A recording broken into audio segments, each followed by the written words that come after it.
Hey, what's up, guys? 01 here. Today I'm going to be speaking to you about the film God's Not Dead. The reason why I'm reviewing this film is because one of my subscribers wanted me to see a film how Christians see atheists, that they're crazy lunatics and how they're out there. And I was like, well, I mean, let me try to find a Christian film that has crazy atheists, and this is the closest thing that I got. So I think some of you might be disappointed, and especially my atheist subscriber might be also disappointed. But hey, here we go. Now, God's Not Dead is directed by Harold Kronk, and this film takes place at a university. And this professor, who's played by Kevin Sorbo, his name is Professor Radisson. He challenges his students to kind of think outside the box, to write down on a sheet of paper that God's dead. And this sheet of paper that they write down actually plays an important role in their final grade. Now, there's a devout Christian there who is played by Shane Harper. His character's name is Josh Wheaton, not Josh, but Josh Wheaton.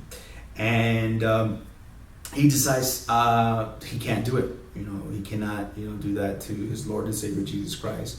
And Mr. Radisson says, well, I mean, you have this choice to either drop in the class or somehow, debating me and trying to win the class over so I can, so this whole notion that God is real should just die out. In other words, he wants to destroy his faith, basically. Now, the debate is basically that at the end of Professor Radisson's lectures, Josh has to prove for 20 minutes that God is real, and he has to do it in a very scientific way, and in a very educational way. There you go. And the way Kevin Sorbo portrays the atheist, he portrays him very well. Now, again, this film has a lot going for it, and at the same time, it has certain things that are not going for it. And right now, I'm just going to be focusing on the pros. The pros are it's very well done when it comes to cinematography. It's very well acted. The performances are very well delivered, excellent. I really love how certain characters just break down and cry, and it just felt that hopelessness that so many people go through when they find that they don't have a long time to live, or they are losing in the game of life. And it just, they're just executed very well, and I like that. When it comes to the dialogue, that's a whole different story. Now, the campus is shown in a very bright and very beautiful, lush way, and I loved it. I was like, wow, that's a very beautiful campus, and it's clean, it's green. It's just I was just like, man, this is a beautiful scenery. It really is. Now, Shane Harper, who plays Josh Wheaton, he also does what he can with the material. Now, this is Academy Award nomination for his performance? No, but what I loved about it was that he really portrays how Christians may act or react to when their faith is being bashed, when their faith in Jesus Christ is being challenged. And he does show that performance very well. And the debate was, shot very well. I love the detailed work when it came down to how science proves that there is a God, and not just science, but many other different factors like math, philosophy, architecture, all this stuff. And I was just like fascinated with the debate. I wanted more of it. And that's one of the things I felt that it lacked, the film, that it should have gone more in detail in the debate. And I understand Mr. Kronk didn't want to do that because he might bore the audience, but there's a certain way that you can, as a director, can actually film a film about a debate and make it interesting, because there's different characters in the class that you see that there's a change happening within them, And I think it would have been awesome if we had more of we knew more of their personalities, more of their background in each and every student. And start seeing a lot of the questions that they have are being answered right before them, or a lot of the questions that they never asked themselves are coming up, and they're like, it starts moving in them that, you know what, maybe there is a God, maybe there is something more to this life than just partying and having fun. And I think that would have been awesome to see how each and every student start, questioning their own realities, questioning their own faith, questioning their own interpretation of who God is, and just, going with the debate and just adding to how it just does an amazing work in not just the professor's life, but also in the students' lives, where it's kind of like, man, just one person can actually make a difference for the Lord. It really can. And I think Josh's character is just, telling them like, oh yeah, what about this and what about that, and the Big Bang Theory and all this stuff. Like, in order for this to work, this has to happen. If this doesn't happen, it doesn't work, and then everything just starts falling into place. And that's what I just felt the film lacked, where it felt like there were so many subplots happening, so many small little stories that it had nothing to do with the debate.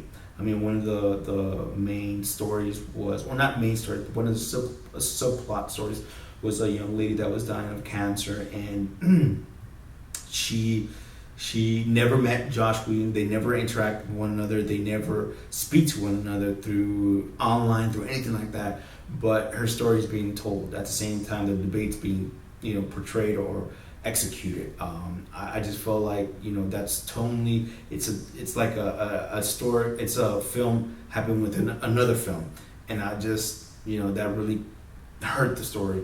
The same thing with the character of Mr. Radisson's girlfriend, one of his ex-students that he's going out with.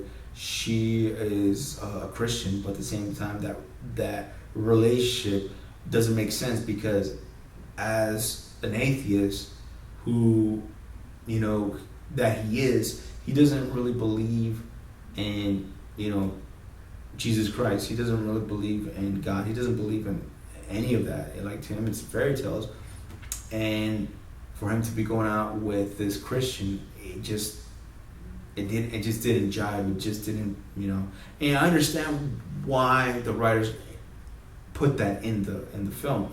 They wanted to, say a lot to the audience about relationship-wise, when it comes to faith-wise, when it comes to your walk with the Lord. And I understand all of that. I truly do. But like I said, this film, the way it was advertised, it was about a debate.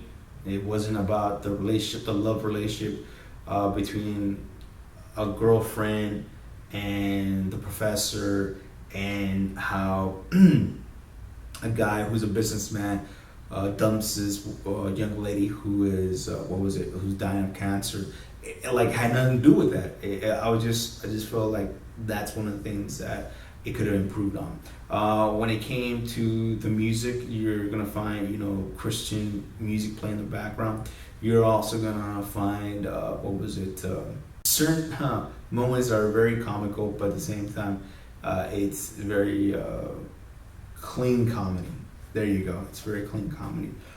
Do I recommend this film? Yes, I do recommend this film for the family, even though it has its flaws. I think one thing that we as Christians should do is be there for one another, but at the same time, help out one another, and not just cut each other down, because that's what I see so much in the church. We cut each other down like there's no tomorrow. I mean, you're Baptist and you're going to hell, and you're Catholic, you're going to hell, and blah, blah, blah. And it's a mess. So I think we should be united under Jesus Christ, and we should do something for him, and at the same time work together, because I'm pretty sure Satan's not going to go out there and do something for the glory of God. I know for a fact atheists, a lot of atheists are going to be like, no, I'm not going to church. I'm not going to be involved in a Christian film. Like I said, not all atheists are portrayed in this film, because each and every atheist is different, but you will find certain traits of the character of Mr. Radisson certain atheistic traits of him that a lot of atheists can actually connect with. But like I said, each and every person is different. Each and every person has their own personalities. My atheist friend might be kind of a little bit surprised that when he sees a film, he's like, well, I do think about that, and I kind of relate to the atheist guy, you know? Or he might be disappointed. But at least I could say that this film does some sort of justice to how Christians are portrayed, or how Christians are treated just because of their faith, or just because they don't go along with the crowd. And I thank I actually thank PureFlix for creating this film. And I also thank all my subscribers for subscribing and also watching this review. Like I said, this is not a perfect film, but let's start backing up Judeo-Christian values and films that try to do their best and bringing them to the audience, because Hollywood's not going to do it. They're not. I mean, they're all about the money. They're all about, you know, if it sells, let's go. Let's put it out there. If it doesn't, then let's just not bother with it. So thank you so much, guys, for your time. Thank you so much for your your subscriptions and also your comments. I really do appreciate your comments. If you like this clip, if you like this review, please hit the like button, and also please subscribe. And if you want to add anything else to what I have to say, go for it. Leave your comments on the bottom. And what else? And Jesus is King. Remember that. Without him, we are nothing. And without him, there is no hope. So you guys have a great day. God bless you. And it's good seeing you guys again. I know it's been a while, but I'm going to try to bring more reviews and more, more news around the world. Okay, so later, guys. Bye.